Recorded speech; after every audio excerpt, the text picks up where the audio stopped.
Hi, and welcome to That's Ready Mysterious. Join me for an intriguing look into real-life mysteries. Who was the mad gasser of Mattoon? What was whaling at the Wilga waterhole? I'm not going to solve those mysteries, but they'll be interesting to learn about. I'm your host, Kelly with an I.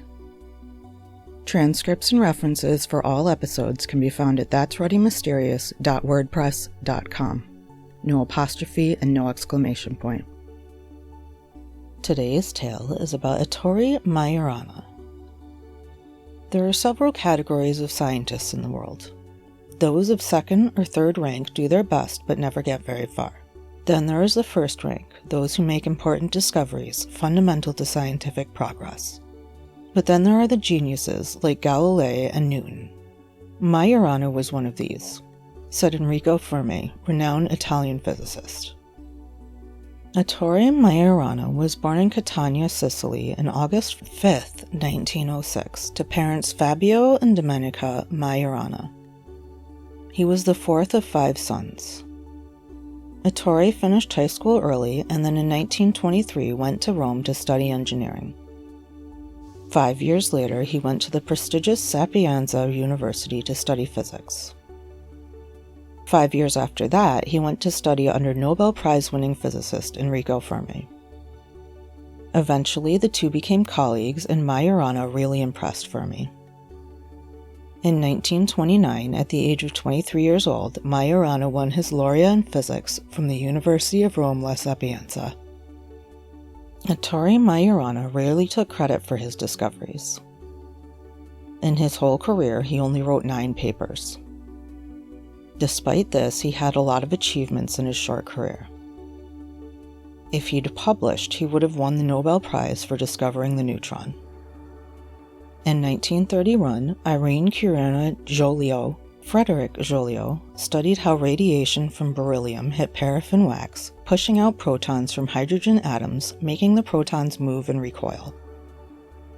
They believed that the particle that they were looking at was a photon, but Majorana figured out that the particle was neutral and near the mass of a proton, therefore a neutron. Majorana wrote Fermi about his discovery, and Fermi told him to write a paper, but he never did. Majorana also worked with Bohr, Heisenberg, and Fermi, developing Heisenberg's theory of the nucleus. He also predicted how particles, now called Majorana fermions, finally observed in 2014. He created the Majorana equation, which we are still learning from. The equation explained that particles are capable of being their own antiparticles. He wrote this discovery up in Il Nuovo Cimento, a prestigious scientific journal, which was the only reason we know about the Majorana spinors and Majorana neutrinos. In 1933, Majorana became ill with gastritis and was showing signs of acute exhaustion. This started a downward spiral, and Majorana became almost fully recluse. He locked himself away and published nothing. In 1938, at the age of 31, Majorana was made a full professor of theoretical physics at the University of Naples. Later that year, he disappeared entirely. What happened to him? At the time of Ettore Majorana's disappearance, he was 31 years old and was a teacher of theoretical physics at the Federico II University. On March 25th, he sent a note to the head of the Naples Physics Institute saying he would not be returning. Then he disappeared.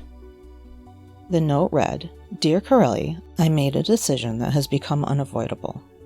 There isn't a bit of selfishness in it, but I realize what trouble my sudden disappearance will cause you and the students. For this as well, I beg your forgiveness, but especially for betraying the trust, the sincere friendship, and the sympathy you gave me over the past months. I ask you to remind me to all those I learned to know and appreciate in your institute, especially Shuti.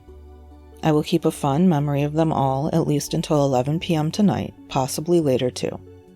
E. Majorana." Following this note, Majorana sent a second letter from Palermo saying that he would return the following day, but that he did not intend to continue teaching. He wrote that the sea had rejected him and he would return the following day. Following the notes, Corelli was understandably quite concerned. He contacted Majorana's family. It is confirmed that Majorana traveled from Palermo to Naples on a steamer on March 25th. That's the last time he was seen. Mussolini became interested in the case after Majorana's disappearance. He offered a reward of 30,000 lira for information regarding Majorana's whereabouts. There are some theories as to what happened to Ettore Majorana. The first is suicide. The family doesn't believe he would have committed suicide. He was a devout Catholic and had withdrawn savings before leaving. The second theory is that Majorana moved abroad. He had emptied his bank account before leaving. In 2011, Italian police reopened Majorana's case to investigate a witness who said they met Majorana in Venezuela. The witness said they had been told by a mutual acquaintance that the man, described as a shy, 50-ish-year-old man named Bini, and who refused to be photographed, was Majorana. A witness got a photograph of Bini, which was analyzed by Italian authorities who believed it was Majorana. The authorities also believed that Majorana kept in contact with an uncle, physicist Quirino Majorana. Bini discussed scientific topics under the name W.G. Conklin. There was a postcard written from Quirino to the American W.G. Conklin allegedly found by Francesco Fasani, a car mechanic, in Bini's car.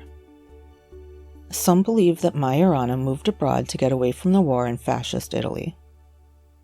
Others think that Majorana realized the implications of his work would lead to the atomic bomb and he chose to leave for that reason. Some even say he left because he was gay and not safe in fascist Italy. The most likely theory, according to authorities, seems to be that he retired to Calabria in southern Italy, then to Venezuela. They believe that Majorana was alive between 1955 and 1959 and was voluntarily in Valencia, Venezuela. The picture found by Fasani seems to confirm this theory. The theory that Majorana left for Venezuela is debunked, however, by Antonio Ziscici, director of the Ettore Majorana Cultural Center in Arica.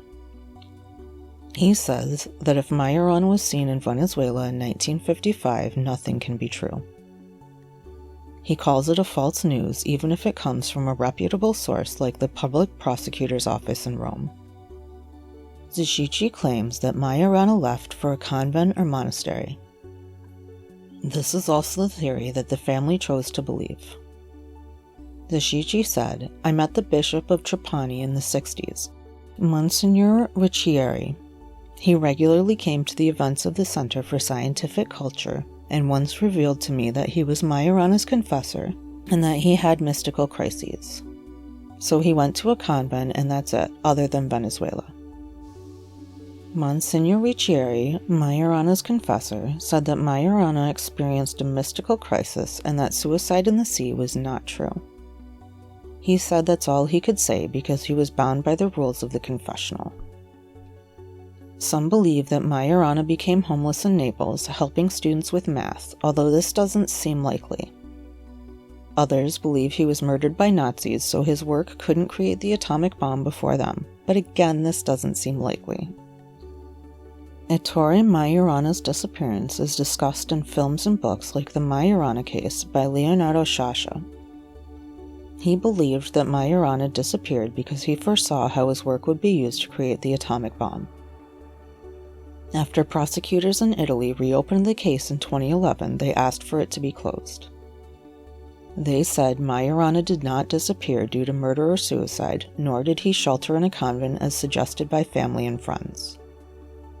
Fermi said that Majorana was too intelligent and that if he decided to disappear, no one would be able to find him, and continued that we have to consider all possibilities. What happened to Ettore Majorana? Did he run away to Venezuela?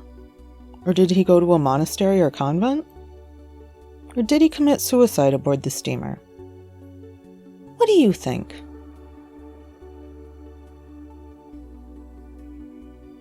Leave a comment and let me know what you think. Thanks for listening to today's episode of That's Ready Mysterious. Join me next week for another captivating mystery.